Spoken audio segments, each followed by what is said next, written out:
We bring you the latest updates from the Pna Newsroom. The provincial government of Oriental Mindoro plans to place the entire province under a state of calamity due to the effects of the MT Princess Empress oil spill. Governor Humerlito Dolor said he asked the Provincial Disaster Risk Reduction and Management Office to prepare their recommendation that will take effect in the whole province. Last Sunday, 23 coastal villages in Calapan City have been placed under a state of calamity after the oil spill reached the locality. 77 other coastal barangays affected by the oil spill are also under a state of calamity. More than 17,000 fisherfolk families are now under the government's Cash for Work program following a ban on fishing. The Department of Social Welfare and Development has given at least 38.1 million pesos in aid to affected families. Meanwhile, Dolor said authorities are working on containing the leaks from at least 23 damaged areas found on the surface of the sunken tanker. The peace and order situation in Masbate is reportedly back to normal after a series of clashes between communist rebels and the government troops in the province last week. The armed forces of the Philippines intensified its presence in the province and coordinated with local police to undertake measures to prevent further terrorist activities.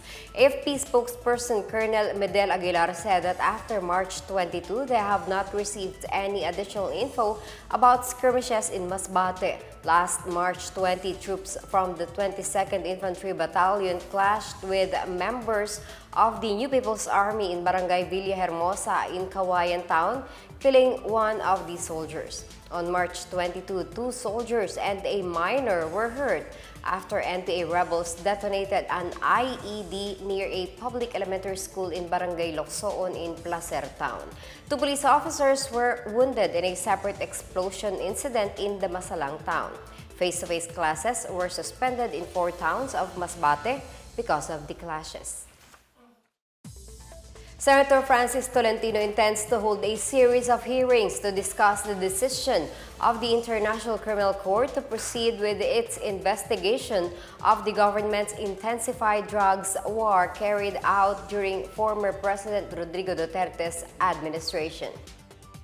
Tolentino, who also chairs the Committee on Justice and Human Rights, said the Senate Committee on Rules already referred to his panel Senate Resolution number 492 filed by Senator Jinggoy Estrada and Senate Resolution 488 by Senator Robin Hood Padilla, expressing strong opposition to the resumption of the ICC probe in the Philippine territory relative to the war on drugs campaign of the Duterte administration.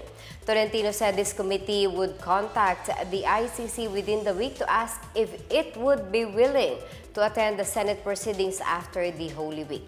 He said he is willing to represent former President Duterte in court as proposed by Senator Ronald Bato de la Rosa if the ICC continues the investigation.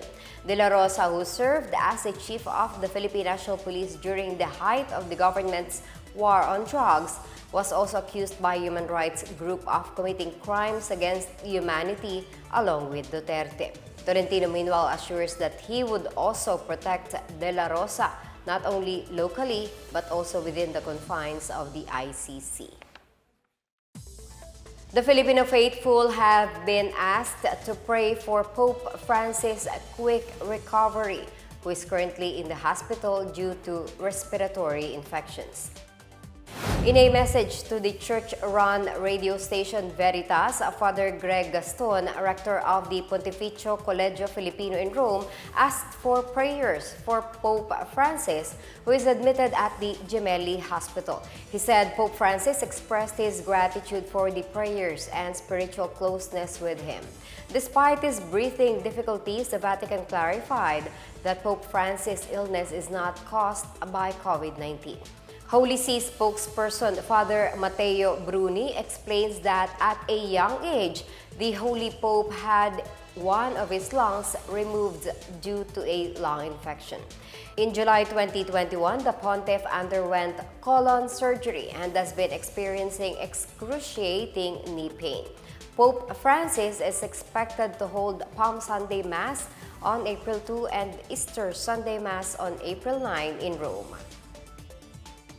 And that's the latest and the biggest stories from the Pna Newsroom. For more news content, visit our webpage or head on to the Philippine News Agency's Facebook and Twitter accounts. We are also shown on the social media pages of the Presidential Communications Office or PCO. Stay tuned for more news updates. I'm Marita Muaje. We tell stories that unite the nation.